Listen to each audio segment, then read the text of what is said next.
Okay, so today, two completely different topics. We'll first talk about yet another kind of imaging. So last time we were talking about diffusion-weighted imaging, where we're trying to measure this microscopic 10-micron diffusion occurring in a particular direction, or not in one direction, not in another direction. So in addition to T2 weighted, T2 star weighted, T1 weighted, proton density weighted, magnetization transfer weighted, diffusion weighted, we can also do perfusion weighted. So perfusion meaning actual sort of flow of blood through the brain. So sometimes this is called arterial spin labeling. So this is, arterial spin labeling. That's what that stands for. So that's yet another way to weight our images. So again, we're just weighting the image. We can't completely eliminate T2 and T1 and we can't even eliminate diffusion completely. So what we're trying to do is just weight it for flow of blood into the slice. So one of the first things we have to do is get some idea of the actual dynamics of the process. So if we have a slice here, and then here's an artery coming up to the slice, and then it sort of branches into little capillaries and arterioles and capillaries, small capillaries. So what is the dynamics of this? So the dynamics of this, which is important to really understand how this technique works at all. So blood in veins is going pretty slow. So veins aren't very muscular, and they're just sort of picking up the blood after it's been through the capillary bed. But blood in arteries is going quite fast. Like as you see in horror films, you get spurting blood. If you cut deeply into an artery, there's a lot of pressure there, and the blood will come out quite fast. And so what actually happens, so the blood over here is going quite fast. But once it gets up to the little arterioles and the capillaries, it slows way down. So you can think of it sort of slams into the capillary bed and then starts going very slow. So if you look through the microscope, the individual capillaries, are just big enough to hold a single blood cell. And so those single blood cells are going through in sort of single file. And you can see, if you look under the microscope, you can see they're going pretty fast, but that's under the microscope, whereas the blood here is going really fast. You wouldn't be able to see it at all under the microscope. It's just zipping along. So the dynamics of the situation are basically the blood is going rapidly through the big arteries, and then it slams into the capillary bed and slows down. And so that gives us the possibility of actually measuring something, because what we want to measure is this whole method of labeling. So arterial spin labeling, we want to label the spins somehow and then detect them later. But if they were all going fast the whole way, it would be much harder to do this kind of thing. And so how does it fundamentally work? It fundamentally works by basically tagging the blood. So we tag the blood down here. And so how do we tag the blood? So basically the way we tag the blood is we do an inversion recovery. So that's the fundamental way that we tag the blood. And so once again, you might think, well, we were already doing an inversion recovery. How come how come it just tags the blood here? Well, it was tagging the blood before, but we're hoping that, we arranged the pulse sequence so that whatever the signal that was the result of tagging the blood didn't mess up our brain signal.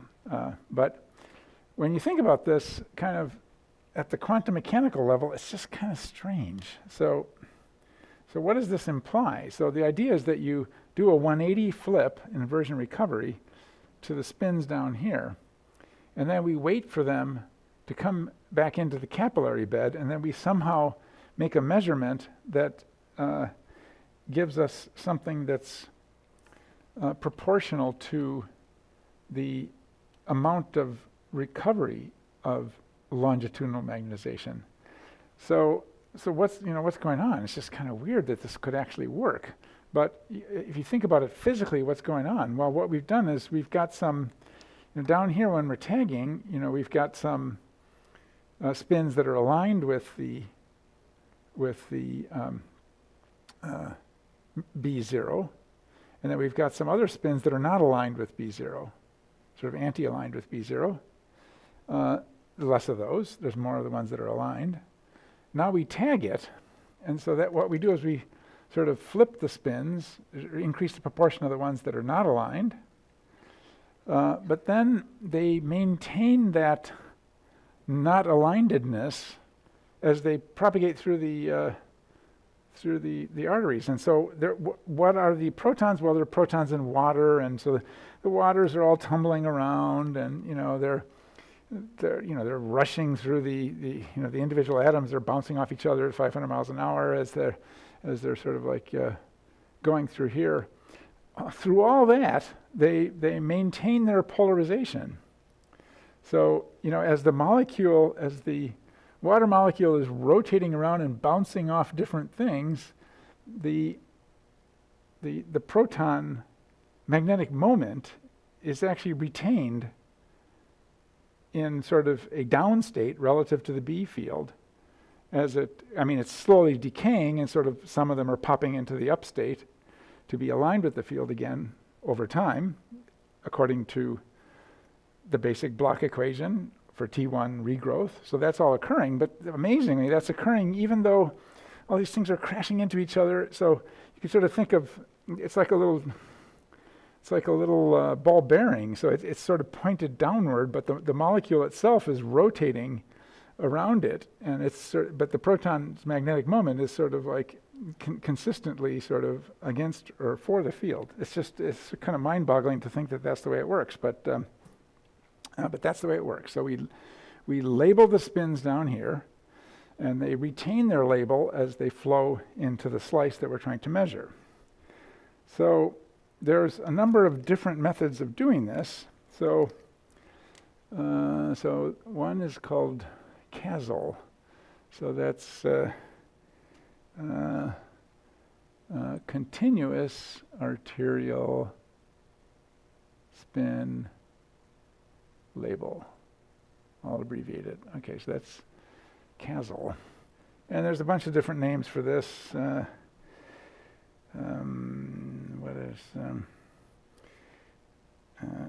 But we'll just call it CASL, so for a continuous arterial spin label.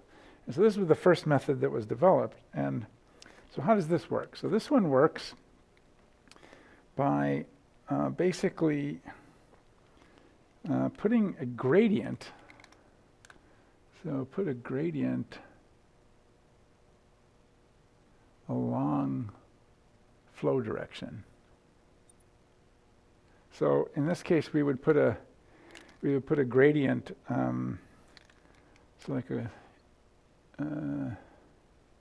So here's the zero line. So we'll put a gradient like this.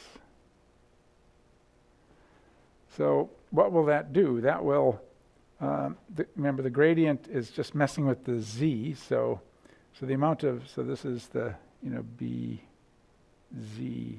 offset. So the BZ offset is going to look something like that. So the way that this was first done was just to turn the RF on continuously. Turns out that's kind of hard to do with a modern amplifier, but a continuous RF. So you put a gradient and you put a continuous RF. So how does that work? Well, if you think about this, right at the place where the gradient is 0, the precession frequency will not be disturbed. And where the B0 offset is negative, it's going to lower the precession frequency, and where the B0 offset is positive, it will raise the B0 precession frequency. But we're going to be continuous RF at center frequency. So we just do a continuous RF at center frequency. And so so what does that do? How could that possibly work? So that turns out, the combination of that turns out to do an adiabatic inversion. And what's the rationale here? So the rationale is basically, so how do we do an adiabatic inversion normally? So normally we do that by ramping, so by basically turning on a slice select. So turn on gradient. So here's like the standard way of doing that: turn on gradient, and then ramp RF. So if we turn on the gradient and ramp the RF, then what will happen is the RF is going to, say, start below the frequency defined at a particular part of the gradient. Say, you're at the 0 part of the gradient, so the gradient is, so just to make things a little simpler, assume you turn the gradient on, but we're at the 0 part. So that's going to, say, not be any different from the center frequency. And then we start it below the center frequency, and then we ramp through the center frequency and then above the center frequency. So that's how you do an adiabatic pulse. That has the effect of inverting spins. And to sort of get a feel for this, we have to sort of go back to the page on the off-resonance excitation. Remember we talked about off-resonance excitation? So one way of thinking about it is that if you're off-resonance, that has the effect of making it look like there's a little bit of a B0, because in the rotating frame should get rid of the B0. And so what that will do is that will make it look like there's, even though you're in the rotating frame, it makes it look like there's actually some precession occurring.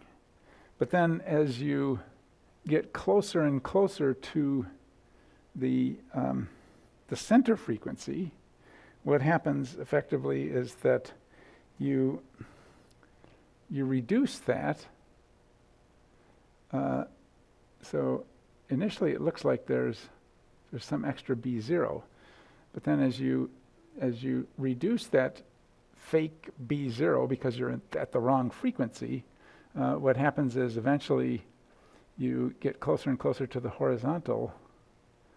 So you remember you have a component that comes from the B, and then another component that comes from the fake B0. So this is the B1, and this guy is the fake B0 because we're off. The center frequency of our rotating coordinate system is off, and so in that case, the precession will sort of like occur at a, if this is the M vector, the precession is going to occur around an offset axis, and then eventually, when we're right at the center frequency,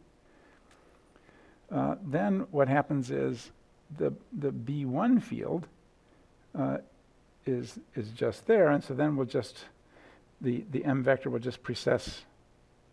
M vector is going to precess around the B. That's the normal condition when we're exactly at the center frequency. We've completely stopped the precession around the z-axis of the M vector, and now the only thing that affects it is the B field, the B1 field. The B1 field, remember, is also rotating, but since we're in the rotating coordinate system, we've stopped that one. And so now we just have to sort of consider the M vector rotating around the stationary B field. And then, if you keep going on, eventually what happens is you got the same thing here, except upside down. So now that offset axis is going to be somewhere down here, and so the precession will be here, and then right at the very bottom, you'll be sort of just precessing back. The M vector will be precessing back around the negative direction. So that was a quick and dirty explanation for why ramping the RF is going to cause an inversion. So we already knew that. That was supposed to be a review. And so now we just talk about what's going on in this case. So in this case, what we're doing is we turn on a gradient.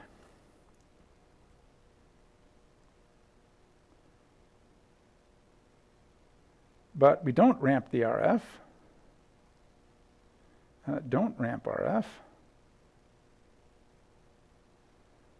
But we allow the spins to move through the RF. So the spins move through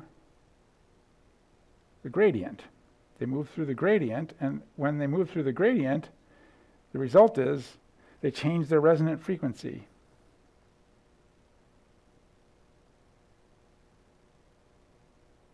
So basically, we end up with something that is sort of the same. So in this case, what we did is we put a fixed resonant frequency at a given point in the gradient. We put so you typically have the gradient on for slice select or whatever. So we put a fixed resonant frequency on at a position, and then we ramp the RF. But that's equivalent to not ramping the RF, but leaving the gradient on and allowing the spins to move in the gradient. So as they move in the gradient, they see greater and greater off-resonance excitation. So these two situations are strangely kind of equal, sort of symmetric with each other. And so that's basically how this works. So you tag by putting a gradient on, letting the spins flow in the direction of the gradient, keeping a fixed RF frequency on. So that will tag the spins. So that method is continuous ASL. The problem with it, it's hard to keep the transmitter on. You might heat the person up, especially if you're using the body coil. So that could, you're just keeping the RF on for a long time, you're going to, cause heating. So that's been solved sometimes by just making a little neck coil that just labels the spins, so it doesn't heat up your whole body. It just labels the spins in your neck as they're going up, but that's kind of a difficult thing. So for a while, this one kind of went out of fashion, and what we did instead was called Basil faulty. So Basil, and so that's basically pulsed arterial spin labeling. So how does this one work? So this one works by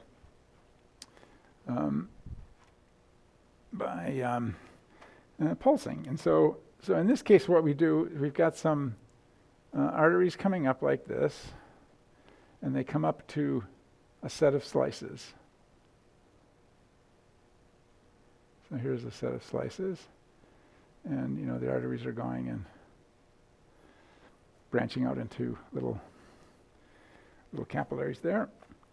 So this is the set of slices that we want to collect, and then we do a pulsed spin here. A pulsed label. So this is the tag here, and then this guy is the control. So why do you need to do a control up here? Well, when you put on a big gradient to do the tag, there can be all different sorts of imperfections of it. And so one way to control is not to just leave the tag off, but do the exact tag, but put it in a different part of space. So that way whatever bad thing that the tag did will be subtracted out. So the control pulses do exactly the same thing as you did for the tag, but do it sort of above the slice so that you can't label any spins coming into the slice. And so whatever bad thing this one did to the slice, this will do the same bad things to the slice. But then we've got a little bit of extra complication. So the first thing we do is pre-saturate slices, because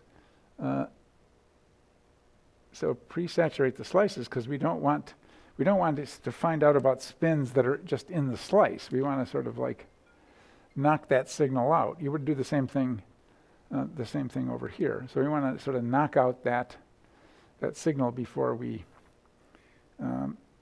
try to measure the amount of inversion and recovery spins that came in there. So we would saturate that guy before we do the tag. So that's we'll put that 1. So here's 1. So then 2, we do our tag or control. So tag or control. We typically alternate those back and forth. And then this one is one that Eric Wong came up with called quantitative something spin labeling. Quips 2. We have this one on the scanner. So tag or control, and then the saturate end of tag.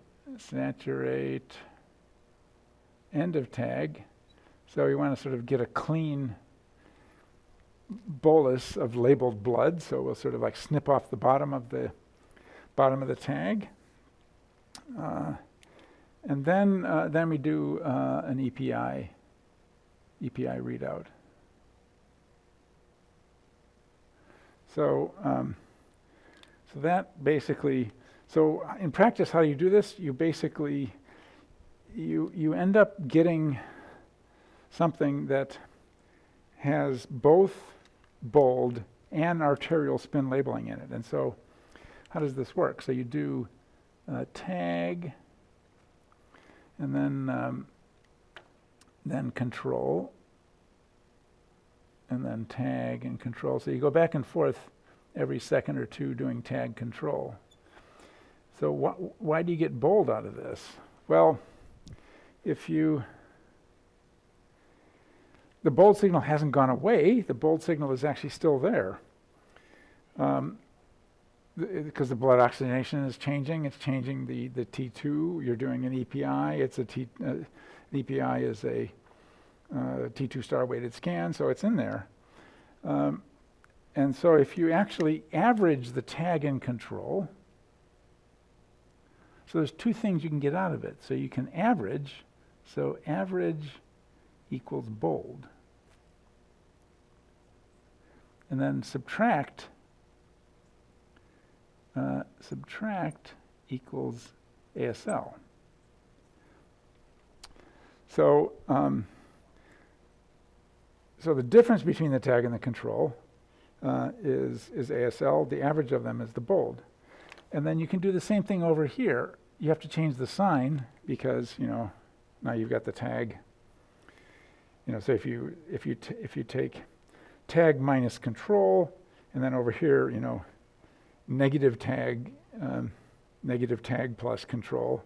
So you can do the same thing over here. You can get a bold and an ASL out of here, and then you get a bold and an ASL out of here. And so this in comparison to the bold, this is an actual quantitative signal because you're actually subtracting two things from each other. So if you look at the bold signal, the bold signal is just going to like randomly go up a little bit, because maybe you're breathing a little faster or something like that. And that's completely, the number of that doesn't make any difference.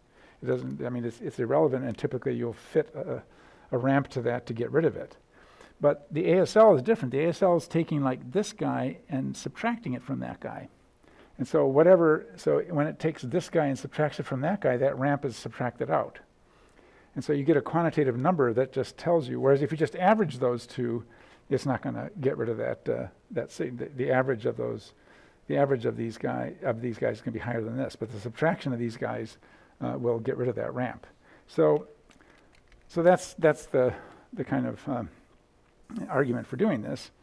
But why have people not done that as much? Well, one of the problems with it is it's harder to get a lot of slices with that method, and the signal to noise is relatively low because in comparison to continuous ASL, you're just doing a pulse tag, and so you can't invert as many spins as you could with a nice adiabatic inversion by having the spins go through your gradient. And also you're not continuously inverting the spins, you're just doing a little pulse, and so you get some spins inverted, but then some other blood comes in there, dilutes your signal. So what have people done instead? They've done something called pCASL. And so pCASL is just a way of doing continuous ASL. Continuous ASL with pCASL. So I think the P stands for pseudo-continuous ASL, but it could also mean pulsed continuous ASL, which is sort of pulsed was the opposite of continuous, but you could put some pulses in there anyway, but they're sort of continuous pulses. So this is the name for the pulse sequence, and the way this was developed. So the original CASL, continuous ASL, was turn on the RF. So turn on the RF continuously, and then just turn a gradient on continuously. And the problem is you only can get really, and then do your readout. The problem is you can only get one slice, practically, from that. So that's the original CASL. So one idea was, why don't we just pulse our RF. So instead of turning it on, which heats us up too much, let's just pulse the RF.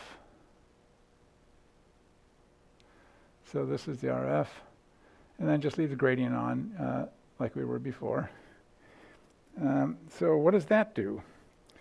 So it turns out you can look through the arguments in the notes, but remember when we think about what a slice select is, we think of a slice select as we need to play out a signal in time. This is time. We need to play out a signal in time that gives us a narrow band of frequencies. So we might do, say, a sync. It gives us a narrow band of frequencies, or a Gaussian. But the problem is we've got multiple pulses here. So what's the Fourier transform of multiple pulses? So one way of thinking of that is this is kind of like a bed of nails function times a little spike of RF in time that transforms to it's a bed of nails convolved with a rectangular function. So that's equivalent if we Fourier transform the rectangular function into a sync, and then we basically Fourier transform the bed of nails that generates another bed of nails modulated by a sync. The bottom line is you get ghost slices. We accidentally, so this thing ends up labeling not just the slice we want, but it's going to label some other slices. And so then the plan was, so the current pCASL plan is do hyperbolic secant, frequency selective pulses like this. But now we want to select slices, and so here's a slice select. And then, so here's our slice select, so this is gradient and RF. but then we have to sort of fix the slice select in between. Now this is not, we're not doing any sort of recording yet, so this is all strictly the RF pulse. So this is very rapid, so we're talking like, 0.8 milliseconds or something. So super rapid, like, like 500 of these, rather than this continuous RF. But then there's one question is, how do we do the not tag? So the way we do the not tag in this case is do a 180 degree out of phase, which is sometimes drawn into pulse sequences like the pulse going down. So if every other time we do 180 degrees, so this is the, so here I'll make this one dotted. So for the,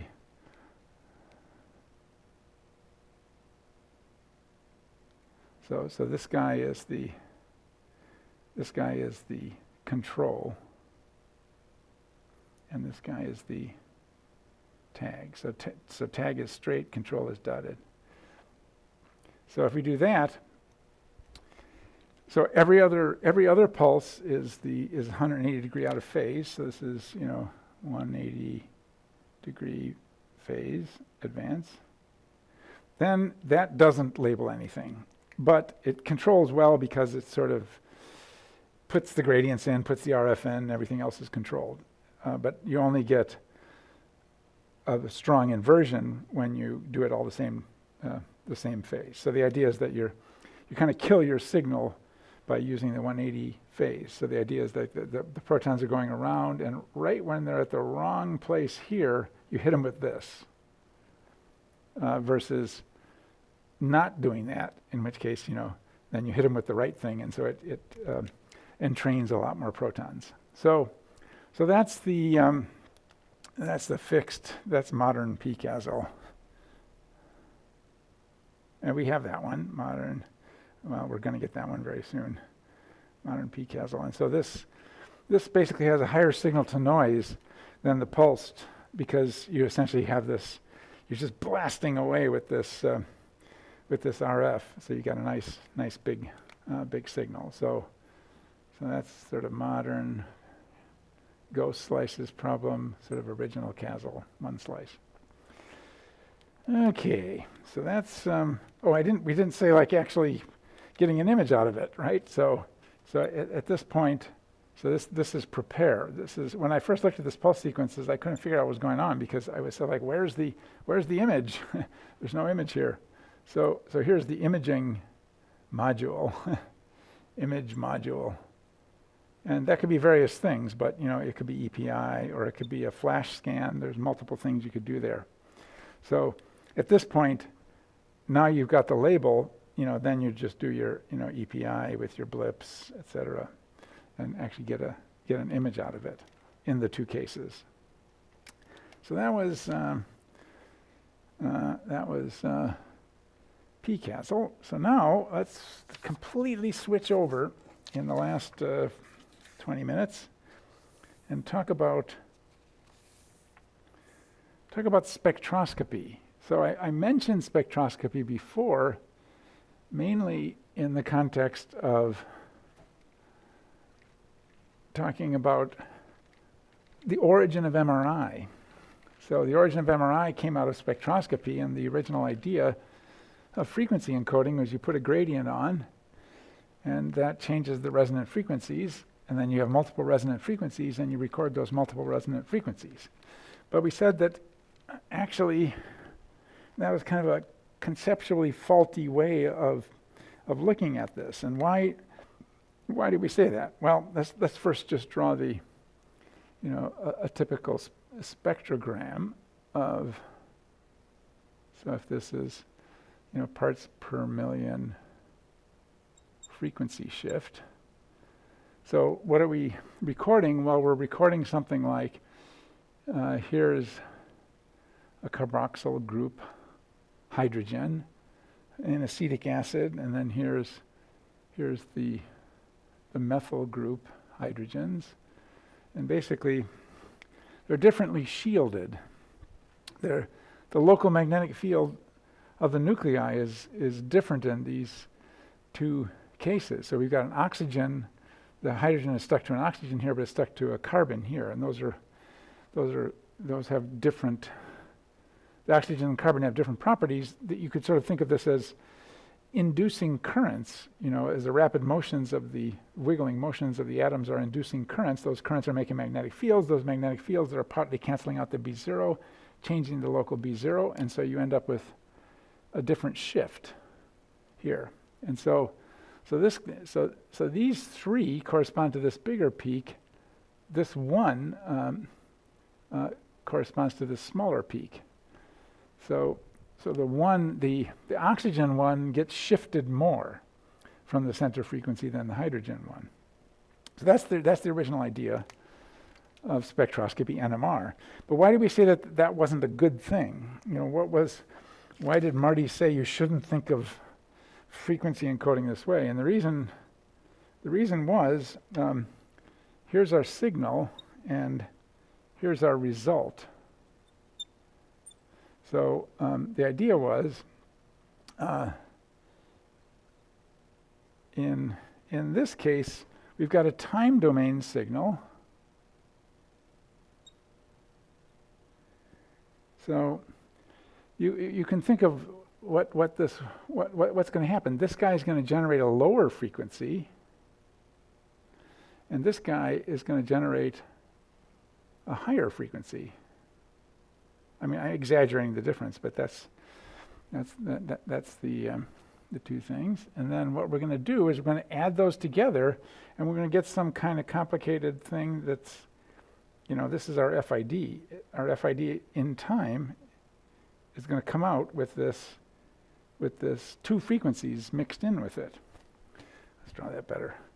So we've got a lower frequency and then a higher frequency on top of it, something like that.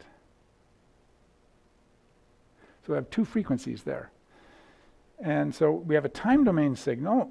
It's actually a time domain signal, and then we Fourier transform it, and we get a spectrum. So we get a frequency domain. It's a shift spectrum. It's not the actual frequencies because we've done the phase-sensitive detection to bring it to just detect the frequency differences.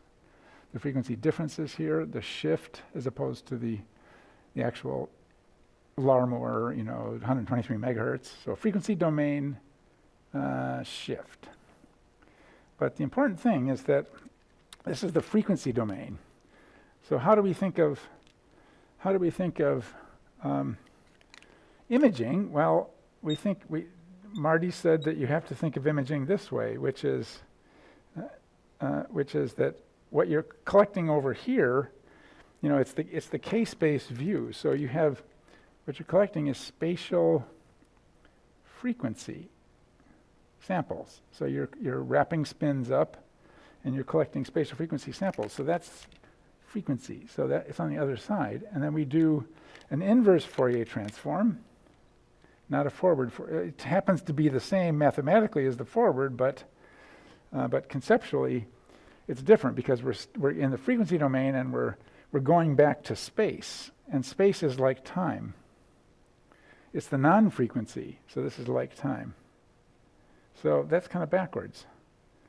And the whole course has been forcing this view that you're collecting spatial frequency samples and you're inverse Fourier transforming to space, which is the exact opposite of what happens in spectroscopy, where you start off with a time domain signal and you do a Fourier transform of it to find the spectrum of shifts. But turns out you can still think of it this way if you leave the gradient off. So that's the critical thing. If you leave the gradient off, well, this is still going to happen. For the most part, we're going to try to ignore it for our standard imaging sequences, but we could try to emphasize it. And so how would you do a spectroscopic sampling of the brain also with an image? So how can we combine both of these? So that's what we're going to draw. It's like, well, we'll do some imaging, which is this thing, and we'll combine it with spectroscopy. You can do that. And so here's an example of a very simple pulse sequence that would do that. So we do our slice select. So here's our Z. So we did, an RF pulse here. So we're doing 90 there. So we do our slice select. And then we do 2 phase encodes. So here's 2 phase encodes. X, I always do that, X. So let's do 2 phase encodes here. And so what that means is we've got to redo this pulse sequence, so for each setting of the Y phase encode and, inside the loop, for each setting of the X phase encode, do the following.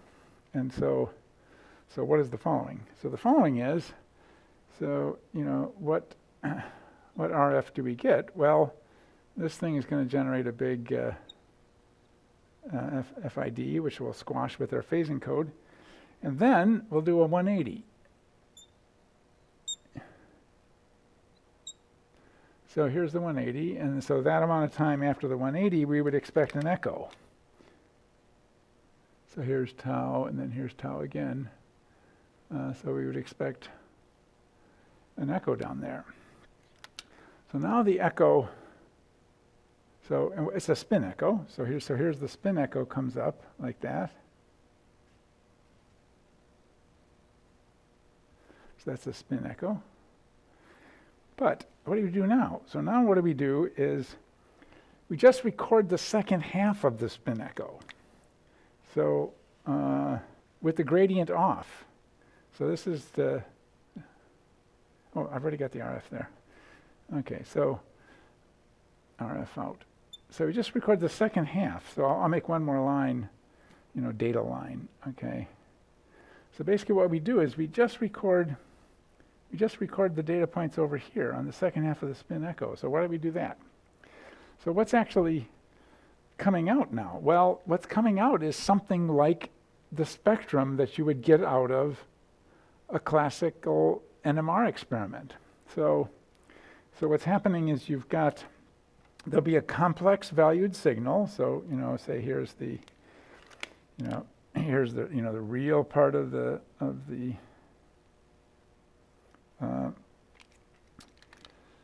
phase-sensitive detection, and here's the the imaginary part of the phase-sensitive detection. So you'll get this real and imaginary signal coming out, and that will contain multiple frequencies. It actually does contain multiple frequencies, but without the gradient on, wrapping up spatial frequencies and turning our signal into a frequency domain signal. Now we're just going to view it as a time domain signal. So if we view it as a time domain signal, well, then we just have a spectrum. And so this thing just corresponds to, so we take this thing, FT it, and then we get a spectrum.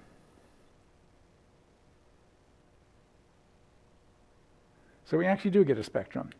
So notice this is a long scan because we essentially have to collect a spectrum for every point in this two-dimensional K-space of this slice. So we selected a slice here, and then what these things says is go to a particular point in XY K-space. So say we go to that point and then this point in XY K-space. Now we record a spectrum, but then we got to do all the other ones. And so if you obviously see it can take quite a long time because if you make a high resolution image, you're going to have to do all these different combinations. You'll end up with lots of combinations. So say if you did a regular image, it'd be 256 times 64,000 combinations. That's way too long. So the other thing is that your signal is not real huge, and so you typically do a very low resolution image. But what goes on? What does our data look like? So our data basically, you can sort of think of it as the 3D Fourier transform, even though it's a 2D slice. So what does our data actually look like? Our data looks like it's got, in one axis, it's got kx going this way and ky going this way. But then what does it have in the other axis? In the other axis, it's got time going that way. Because this is actually, now we instead of calling that spatial frequency like we normally do, different parts of the echo correspond to different spatial frequencies, we're now just saying, no, it's just, we're ignoring Marty and we're going back to NMR. We're just saying we just recorded the multiple frequencies mixed together of this, of these chemicals. And so now what we do is if we do a Fourier transform, what do you get out of it? You'll turn that into basically a slice image in one direction. So, in this, the voxels in this case will actually be, the brain like that. But then what you'll have, going in the other direction. So here's you can't do too many voxels, like I said, because your signal to noise isn't that great. So what you'll have is, here's a voxel sort of going into the, into the board there. So that, there we go. Okay, so what you're going to have is that voxel right there is going to give you, over this direction, a spectrum. So here will be your, your spectrum going in there. So here's the spectrum. So you'll have a spectrum for that voxel. So in this direction, what you've done is you've turned this direction into frequency, but this direction is turned into x and y.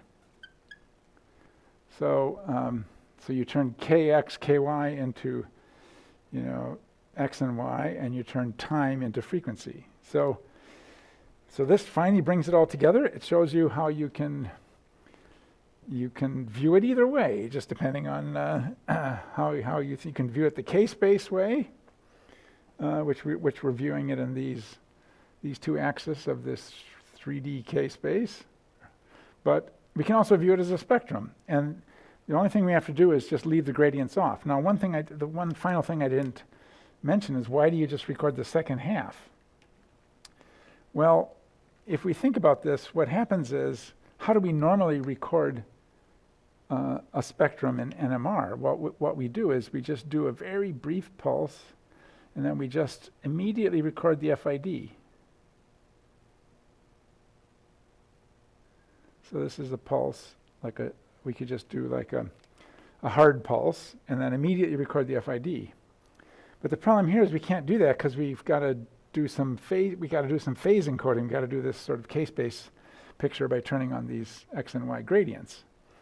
So we can't do that. But what we can do is, by doing a spin echo, what the spin echo does is, at the center of the spin echo, all the phases come back into alignment, and it's just as like we did a pulse. So you can sort of think of the second half of the spin echo, behaves just like you did an RF pulse. It's like a, pseudo RF pulse here. So we can sort of pretend like we did it's just like the second half of the echo will be just as if we did an actual RF pulse. And so then now we leave all the gradients off, gradients off. So we're not doing any k-space picture. We leave the gradients off and just record a time domain signal. And so that's an example of how you could do a spectroscopy plus imaging. And if you go in my my notes, you can also see. So people don't do this very often because the problem is the signal to noise is relatively low, and in any case, for spectroscopy, because you're often looking, you're looking at something like GABA, and there are not very many protons in GABA. There's a whole lot of protons in water. And so the signal from the GABA protons, the frequency shifted signal from the GABA protons is actually very small compared to the standard signal that we're recording, which is just the water protons. And so it's not uncommon to just record one voxel. And the way you can record one voxel is you could say, first select a slice in this direction, and then select a slice in this direction, like a slab, in this direction.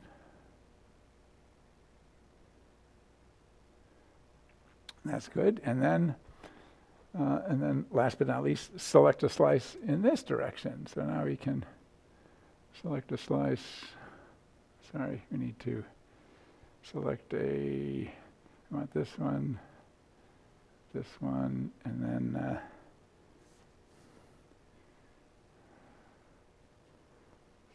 select a slice that's coming out like this.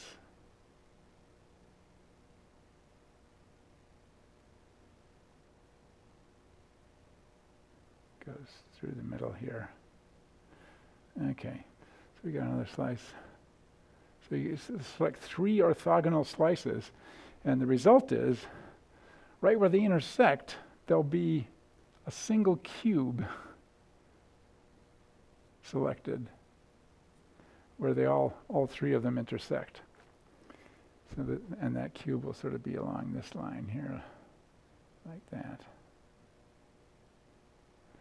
So, and that's just a tricky way of just getting just a single slice. It could be a big voxel, so like one voxel. That's called that method is called press. I can't remember what it stands for, but it sort of presses. It presses. So this is just one voxel, pretty big one, so that you can get a good signal. And then there's we have something called mega press. And so mega press means try to do extra work to get rid of the water signal. So the mega part is, get rid of giant water signal. So the problem is, what does the spectrum actually look like? Well, it's got like this humongous water signal in it, and then then there's like this tiny little thing here that we're looking for. And so the idea of mega is let's just cross out that thing so that we can pick up do a better job of picking up these little tiny shifted signals. So there's a lot of work on this where you just record one voxel. So you could put one voxel in visual cortex, for instance, and try to record GABA, in response to binge drinking. That's an example of a study currently going on in our MRI center. So if you alcohol affects the GABA receptor, and if you actually drink a lot, your brain will detect we don't have enough excitation, because GABA is an inhibitory neurotransmitter, and it will turn up the excitation. So you'd expect if you turned up the excitation or turned down the GABA a little bit to sort of get the activity back to normal, you'd be able to detect that, and there's some evidence you actually can. Okay, so I think we'll end there. So that was just quick and dirty spectroscopy. I've drawn out the press and the mega press sequences in the notes if you want to see how those things actually work. I didn't explain them in detail here. Okay, we'll see you guys on Monday.